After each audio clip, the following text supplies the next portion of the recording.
Hello students, welcome to the channel study with Giri sisters. तो हमने class 7th का अगर आप प्लेलिस्ट चेक करें तो सारा ही चैप्टर कंप्लीट हो चुका है। बस ये 13 चैप्टर रह रहा था, तो इससे आज की वीडियो में इसे भी कंप्लीट करेंगे। और ये जो पूरा सीरीज़ है वो इंग्लिश मीडियम के स्टूडेंट्स के लिए है। हिंदी मीडियम वाले थोड़े से कन्फ्यूज़ हो सकते हैं क्योंकि वो अभी छोटे क्लास में 7th क्लास में, और शायद हर चीज़ की हिंदी और इंग्लिश समझना उन लोगों के लिए मुश्किल है।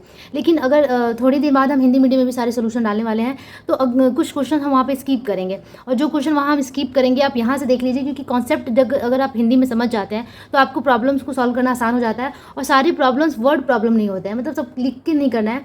तो हिंदी मीडियम वाले बच्चों से ये मेरी गुजारिश है, रिक्वेस्ट है कि प्लीज़ अगर वहाँ से आपको थोड़ा वो समझ में आ जाता है हिंदी मीडियम का कॉन्सेप्ट, तो आप यहाँ से सोल्यूशंस को कर लीजिएगा, क्योंकि सारे solution each and every question को हिंदी और इंग्लिश दोनों में डालना ये थोड़ा सा डिफिकल्ट हो जाएगा। ठीक है, तो होप आप लोग मेरी बात को समझ रहे होंगे और इसी तरीके से कंटिन्यू करते हैं। तो चलो ये लास्ट जो चैप्टर बच रहा है इसे भी कंप्लीट करते हैं। चैप्टर का नाम है जैसे कि पैरेलल लाइंस एंड ट्रांसवर्जल्स। तो पैरेलल लाइन और ट्रांसवर्जल का पूरा कॉन्सेप्ट हमें यहाँ पे क्लियर करना है। ये बहुत इंपॉर्टेंट टॉपिक है, ये आगे जाके 9th में 10th में बहुत ज़्यादा आपको काम आने वाला है। तो इस वीडियो को आप अंत तक और अच्छे से देखिएगा। जैसे कि हम लोग को पैरेलल लाइन पता है कि पैरेलल लाइन क्या होता है। पैरेलल लाइन वो होता है जो एक दूसरे से कभी मीट नहीं करता है, the lines which do not meet each other. ठीक है, तो वो लाइन्स क्या होता है, पैरेलल लाइन्स होते हैं। अगर मैं इस तरीके से खींच दूँ, इस तरीके से खींच दूँ, तो ये लाइन कहीं ना कहीं अगर मैं इसे बढ़ाती हूँ, इन दोनों लाइन्स को अगर आगे को बढ़ाते हैं हम, तो ये कहीं ना कहीं जाके मीट कर जाएंगे। तो ये पैरेलल लाइन नहीं है। तो वही पैरेलल लाइन होते हैं जो कभी मिले नहीं। जैसे रूलर ले लेते हैं, स्केल ले लेते हैं, स्केल का अगर दोनों किनारा देखें, एजेस ऑफ स्केल देखें, तो कभी आपस में नहीं मिलने वाले। तो एग्जाम्पल हो गया पैरेलल लाइन का। ठीक है, उसी तरीके से रेलवे का पटरी या ट्रैक को भी हम लोग कहते हैं, लेकिन वो मिल जाते हैं, कभी ना कभी वो मिल जाते हैं और वहाँ से एक और नया पैरेलल लाइन स्टार्ट हो जाता है। अगर यहाँ पे मिले तो यहाँ से कोई और स्टार्ट हो जाता है। ठीक है, तो उसमें कोई दिक्कत नहीं है। उस चीज़ को, कंसेप्ट को हम ले सकते हैं कि वो पैरेलल ही वॉक करता है, पैरेलल ही मूव करता है कोई भी ट्रेन। ठीक है, उसके बीच में उस तरीके का कहीं जाके वो मीट नहीं करती उसकी लाइन्स। तो ये सारे एग्जाम्पल है पैरेलल लाइन्स के। और ट्रांसवर्जल क्या होता है, अगर कोई भी लाइन हो, कोई जरूरी नहीं कि पैरेलल लाइन हो, इस तरीके से 2 लाइन हो या फिर 3 लाइन्स हो और उसके बीच में एक तीसरा लाइन कट कर देता है, उसे तीसरा लाइन कट कर देता है, तो उसे हम कहते हैं ट्रांसवर्जल। इसे क्या कहते हैं, ट्रांसवर्जल। ठीक है, तो इसे हम ट्रांसवर्जल कहते हैं। और ये जो ट्रांसवर्जल है 1 या 2 भी हो सकता है। ये जो लाइंस है या 2 या 2 से अधिक भी हो सकते हैं। ठीक है, ये जरूरी नहीं कि हाँ ये 2 ही लाइंस हो, इसमें 3 लाइंस भी हो सकते हैं। तो जब इस तरीके से जब ट्रांसवर्जल इसको कट करता है तो बहुत तरह के एंगल्स प्रोड्यूस हो जाते हैं, एंगल्स नए नए बन जाते हैं। उस एंगल्स को हम एक एक करके जानेंगे और उसके बारे में हम यहाँ पे स्टडी करेंगे।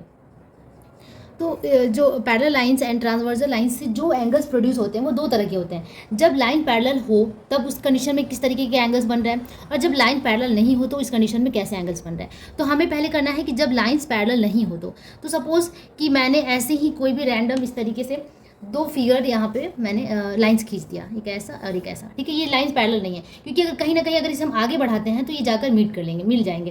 ठीक है, एक ट्रांसवर्जल भी खींच देते हैं। ठीक है, अब हमने 2 लाइंस खींच दिया और साथ में एक ट्रांसवर्जल खींच दिया। ठीक है, इसका नाम दे देते हैं हम AB। ठीक है, CDEF।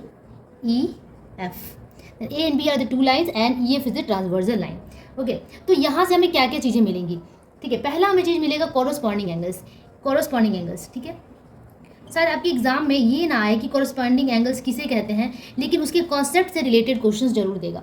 ठीक है, कॉन्सेप्ट से रिलेटेड क्वेश्चन एग्जाम में आता है, इसलिए ये जानना जरूरी है कि कॉरस्पॉन्डिंग एंगल किसको बोलते हैं। ठीक है, तो कॉरस्पॉन्डिंग एंगल्स में क्या देखते हैं, सबसे पहले हम कॉरस्पॉन्डिंग एंगल की बात करते हैं। तो कॉरस्पॉन्डिंग एंगल में हम ये देखते हैं कि इसे एक्चुअली हिंदी में कहते हैं एक साथ वाला कोण, संगत कोण। ठीक है, जो एक ही तरह का दिखे। अगर मैं इस कोण की बात करूँ, ये वाला एंगल ले लूँ, मैंने ये वाला एंगल लेते हैं। ठीक है, तो यहाँ पे एक लाइन से दूसरा लाइन कट कर रहा है तो एक एंगल यहाँ पे फॉर्म हो रहा है। सिमिलरली सेम एंगल एक लाइन से दूसरा लाइन कट कर रहा है तो सेम वही एकदम सेम उसी डायरेक्शन में उसी ओर। ठीक है, कह सकते हैं कि उसका डायरेक्शन, उसका जो हर एक चीज़ है वो सिमिलर लग रहा है। ठीक है, तो इन दोनों एंगल्स को हम क्या कहेंगे, कॉरस्पॉन्डिंग एंगल्स। ठीक है, इन दोनों एंगल्स को क्या कहेंगे, कॉरस्पॉन्डिंग एंगल्स। तो हम अगर मैं नाम दे दूँ यहाँ पे 1 और इसे दे दूँ 2, तो क्या लिखेंगे, 1 एंगल 1 एंड 2 आर कॉरस्पॉन्डिंग। क्या है, कॉरस्पॉन्डिंग।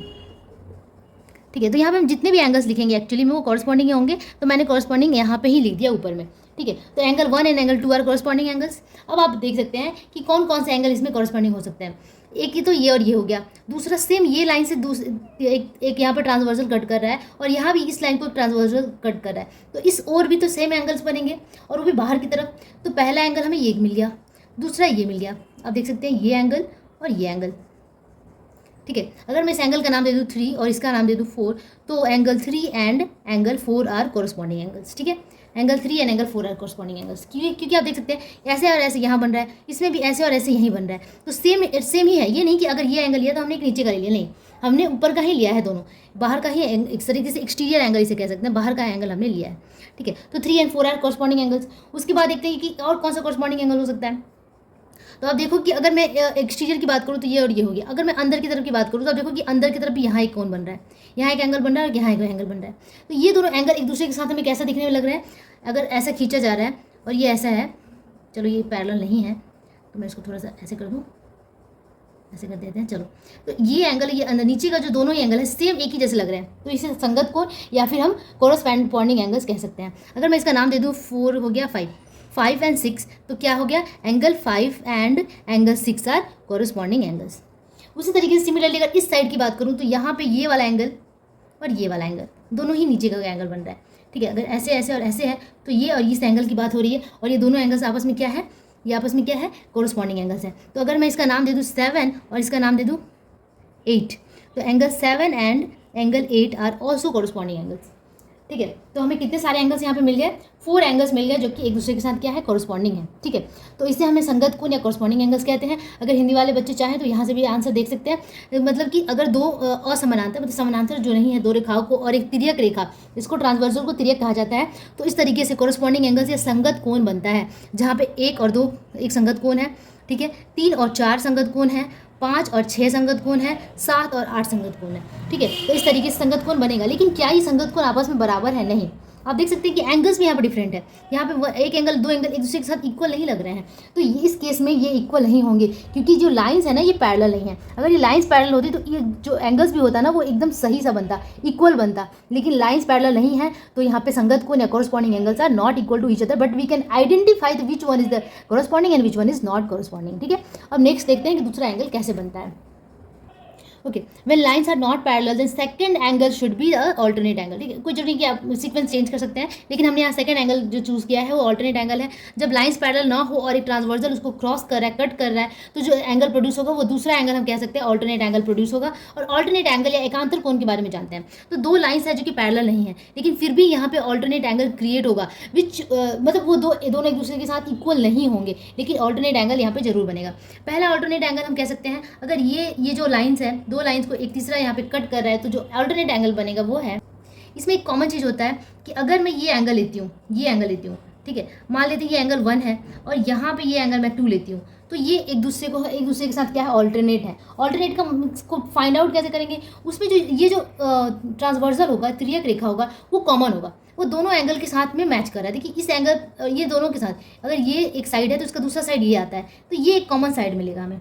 इस कॉमन साइड के जरिए हम पहचान सकते हैं कि ऑल्टरनेट एंगल है। अगर आप ये ले रहे हैं उसके बाद आपने ये ले लिया तो आपका रॉन्ग हो जाएगा, ठीक है, रॉन्ग हो जाएगा, क्योंकि इसके जस्ट अपोजिट वाला लेना है और यहीं पे ये कॉमन साइड होना चाहिए। तो ये आपका 1 और 2 क्या है, ऑल्टरनेट एंगल है, या लिखेंगे एंगल 1 एंड एंगल 2, ठीक है। अब एक और यहाँ पे ऑल्टरनेट एंगल बन रहा है, यहाँ पे एक और ऑल्टरनेट एंगल बन रहा है, ये एंगल आप देख सकते हैं कि ये एंगल ऑल्टरनेट एंगल बन रहा है, ये और साथ में ये, ठीक है। ये और ये एंगल, मतलब कि ये एंगल और ये एंगल भी क्या है, ट्रांसवर्सल है। मैं इसको दूसरे कलर के मतलब कि ब्लैक से दिखा देती हूँ।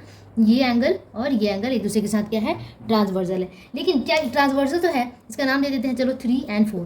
तो angle 3 and angle 4 are transversal angles, but they are not equal to each other, क्योंकि यहाँ पे इक्वालिटी नहीं आ रही है, because of these lines are not parallel to each other, ठीक है। अगर ये दोनों लाइन्स पैरेलल होते तो हम कह सकते थे कि ये दोनों एंगल्स भी एक दूसरे के साथ इक्वल होंगे, क्योंकि ज़्यादातर अगर लाइन्स आर पैरेलल होता है तो alternate angles are equal to each other, लेकिन यहाँ पे इक्वल नहीं होगा। बस आपको कॉन्सेप्ट जानना है कि हाँ ऑल्टरनेट एंगल कौन कौन से बन रहा है, तो 3 एंड 4, 1 एंड 2 एक दूसरे के साथ क्या है, ऑल्टरनेट है।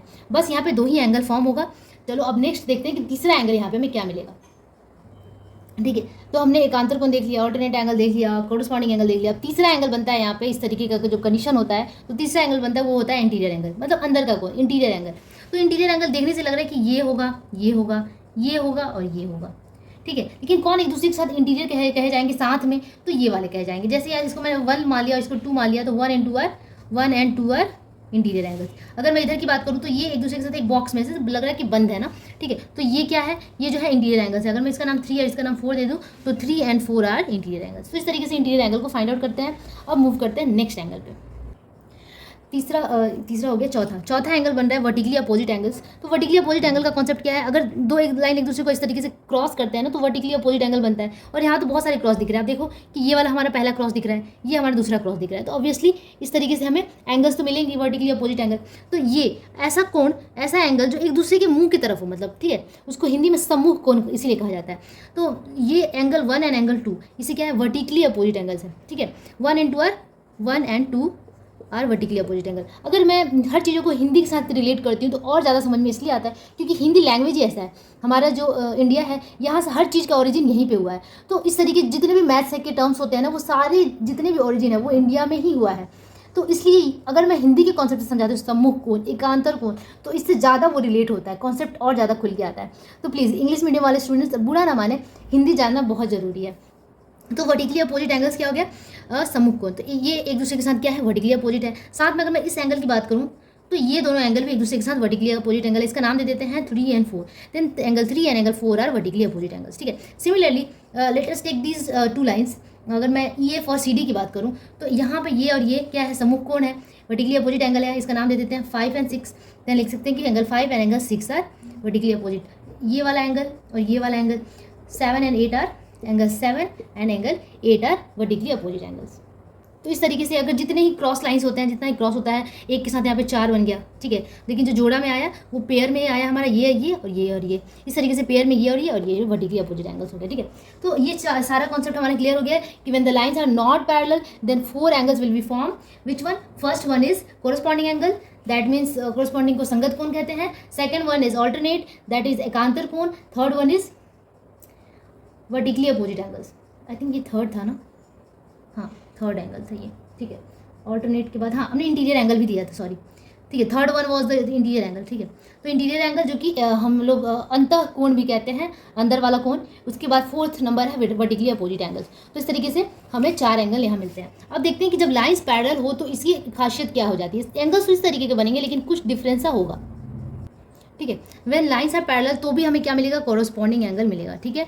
कोरस्पॉन्डिंग एंगल मिलेगा हमें। तो कोरस्पॉन्डिंग एंगल हमारा पहला नंबर था।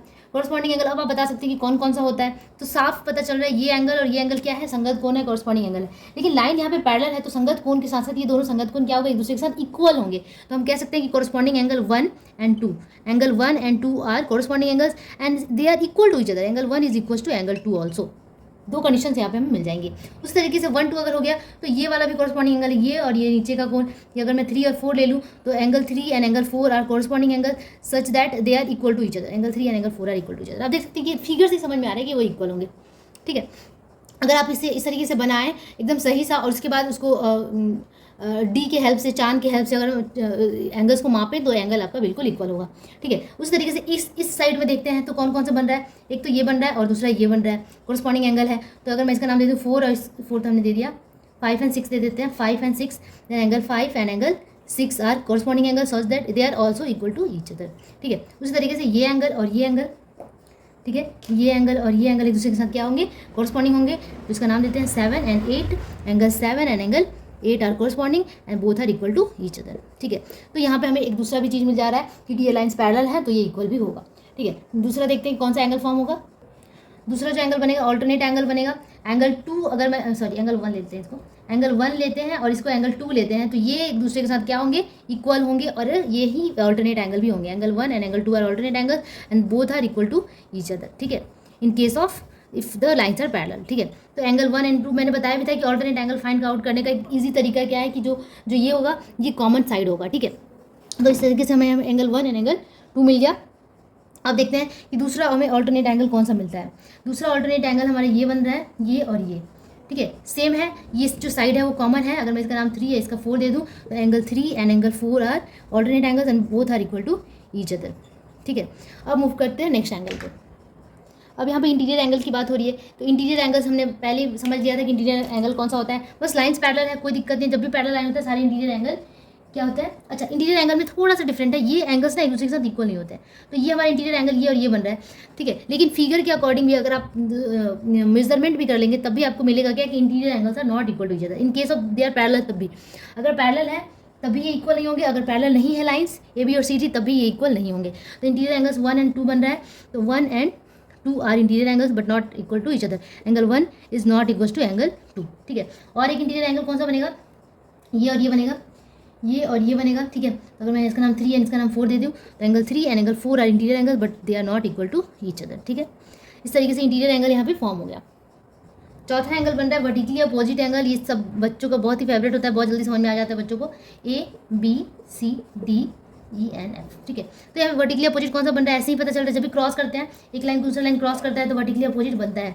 तो ये एंगल और ये एंगल एक दूसरे के साथ क्या है, वर्टिकली अपोजिट है, एकदम एक ही सीध में है. अगर मैं इसका और इसकी बात करूँ तो इसे नहीं ले सकते हैं, इसलिए ऐसे ऐसे लेते हैं.